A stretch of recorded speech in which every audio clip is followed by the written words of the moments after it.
Riders to the C James inch class 12 2026 যে examination মানে HS এক্সামিনেশনের জন্য ক্যাথলিনের যে ক্যারেক্টার সেই ক্যারেক্টারটা অত্যন্ত গুরুত্বপূর্ণ একটা প্রশ্ন। লং কোয়েশ্চেন হিসাবে তোমাদেরকে ক্যাথলিনের যে ক্যারেক্টারটা সেটা অতি অবশ্যই ভালো করে প্রিপারেশন নিয়ে তোমাদেরকে যেতে হবে।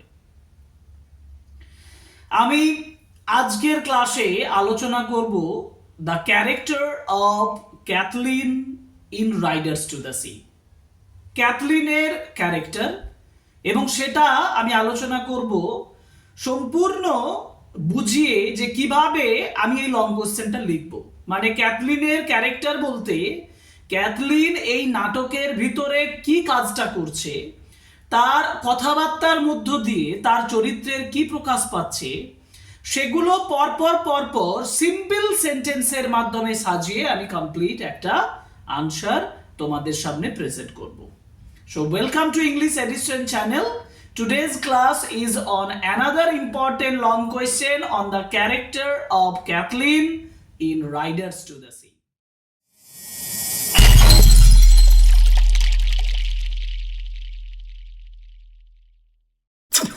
রাইডার্স টু দ্য সি নাটকটিতে ক্যাথলিন খুব গুরুত্বপূর্ণ একটা ক্যারেক্টার, কারণ আমরা দেখব যে একেবারে নাটকের বিগিনিং থেকে শুরু থেকে একেবারে শেষ পর্যন্ত ক্যাথলিন প্রেজেন্ট রয়েছেন। এবং সবচেয়ে গুরুত্বপূর্ণ, যদি আমি ক্যারেক্টার লিখতে যাই না, প্রথমে আমাকে বলতে হবে যে ক্যাথলিন কে ছিলেন। ক্যাথলিন কে ছিলেন? ক্যাথলিন মরিয়া।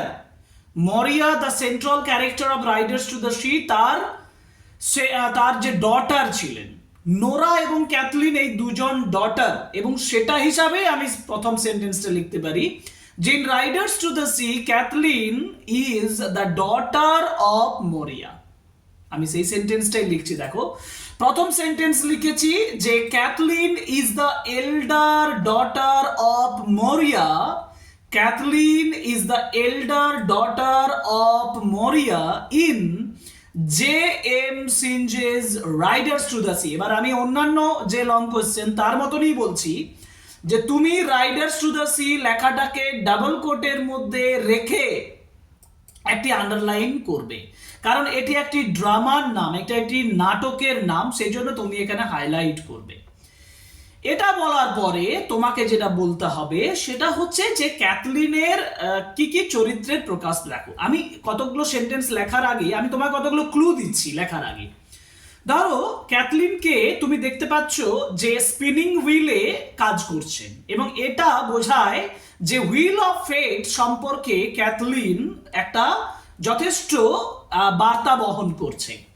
কিন্তু ক্যাথলিন এমন একটা ক্যারেক্টার যে ক্যারেক্টারটা দুটো বিশেষ বৈশিষ্ট্য। একটা হচ্ছে তিনি বাস্তব যে রিয়েলিটি অফ দ্য আইল্যান্ডার্সদের রিয়েলিটি সম্পর্কে খুব ভালোভাবে জানেন, মানে সামনে ইম্পেন্ডিং ডেঞ্জার দেখেও তার মধ্যে কোনো ভয় কাজ করে না।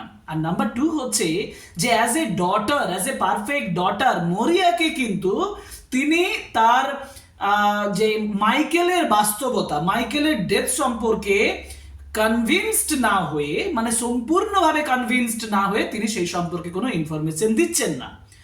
আরো একটা বিষয় হচ্ছে যে ক্যাথলিন হচ্ছে এমন একটা ক্যারেক্টার যে মরিয়ার পুরো ফ্যামিলির কন্ট্রোলার হিসাবে, যদিও হেড অফ দ্য ফ্যামিলি মরিয়া, তবুও ক্যাথলিন কিন্তু কন্ট্রোলার অফ দ্য ফ্যামিলি। দেখো, এই তিনটে বিষয় বলেছি, এই তিনটে বিষয়কে ফলো করে তুমি তার চরিত্রটা প্রকাশ করো। কিভাবে করব? যেমন এর পরের সেন্টেন্স তুমি সাজাও এইভাবে যে সি ইজ প্র্যাকটিক্যাল। ফার্স্ট হচ্ছে practical, responsible and mature beyond her age. অর্থাৎ ক্যাথলিন হচ্ছে একজন প্র্যাকটিক্যাল মাইন্ডেড ওমেন, লেডি বলতে পারি। রেসপন্সিবল মানে দায়িত্ব সম্পন্ন, এবং ম্যাচিওর, যথেষ্ট ম্যাচিওর মানে যথেষ্ট পরিণত বুদ্ধি সম্পন্ন এবং পরিণত মনের। বিয়ন্ড হার এজ মানে যেটা তার বয়সে এক্সপেক্ট করা যায় না, আশা করা যায় না, তার থেকে অনেক বড় বয়সের মতো তার রেসপন্সিবিলিটি আমরা দেখতে পাই। এই সেন্টেন্সটা লেখো। তারপর লিখবে যে হোয়েন নোরা, দেখো এই যে তুমি কথাটা বললে যে practical, responsible, mature beyond her age, এটাকে তুমি জাস্টিফাই করবে কিভাবে? জাস্টিফাই করবে এভাবে যে when Nora brings the bundle of clothes, যখন নোরা ওই ক্লোথেসের বান্ডিলটা নিয়ে এসেছিল, ক্যাথলিন এক্সামাইন্স ইট, ক্যাথলিন এটাকে পর্যবেক্ষণ করেছিলেন ভালো করে, কেয়ারফুলি, যত্ন সহকারে, অ্যান্ড সিক্রেটলি, এবং গোপন ভাবে, যাতে মরিয়ানা জানতে পারে। কেন? বিকজ সি ট্রাইজ, আমি এখানে ট্রাইং করে আইএনজি পার্টিসিপল ব্যবহার করে দিয়েছি, trying to shield her, trying to protect her mother from the painful truth as long as possible. তাহলে আচ্ছা, কেউ যদি মনে করছো যে স্যার এটা লম্বা একটা অনেক সেন্টেন্স হয়ে গেল, ছোট্ট করে দেন, আমি ছোট করে দিচ্ছি। দেখো, তুমি বলবে যে when Nora brings a bundle of clothes, যখন নোরা বান্ডিল অফ ক্লোথেসটা নিয়ে এসেছিল, ক্যাথলিন এক্সামাইন্স ইট, ক্যাথলিন এটাকে ভালোভাবে পরীক্ষা করেছিলেন, কেয়ারফুলি অ্যান্ড সিক্রেটলি। তুমি এখানটায় ডট দিয়ে দাও, মানে ফুল স্টপ দিয়ে দাও।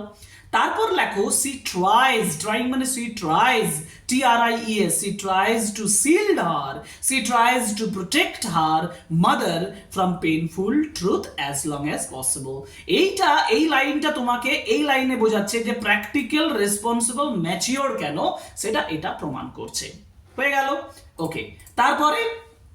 তারপরে বলবে সি টেক্স চার্জ, যেটা আমি একটু আগে বললাম যে controller of the family, she takes charge of household duties, বাড়ির যে কর্তব্যগুলো সেগুলোর দায়িত্ব সম্পূর্ণ তিনি নিয়েছেন, অ্যান্ড বিহেভস, এবং আচরণ করেছেন, লাইক এ গার্ডিয়ান, একজন গার্ডিয়ানের মতো, to both her sister and her mother, তার বোন এবং তার মা উভয়ের কাছেই। আবার বলছি, she takes charge of household duties, she takes, তিনি নেন হাউস হোল্ড ডিউটিজ এর দায়িত্ব, রেসপন্সিবিলিটি, অ্যান্ড বিহেভস, এবং আচরণ করেন, লাইক এ গার্ডিয়ান, কার গার্ডিয়ান না, to her sister and her mother, তার মা এবং বোনের গার্ডিয়ান হিসাবে তিনি যেন কাজ করছেন।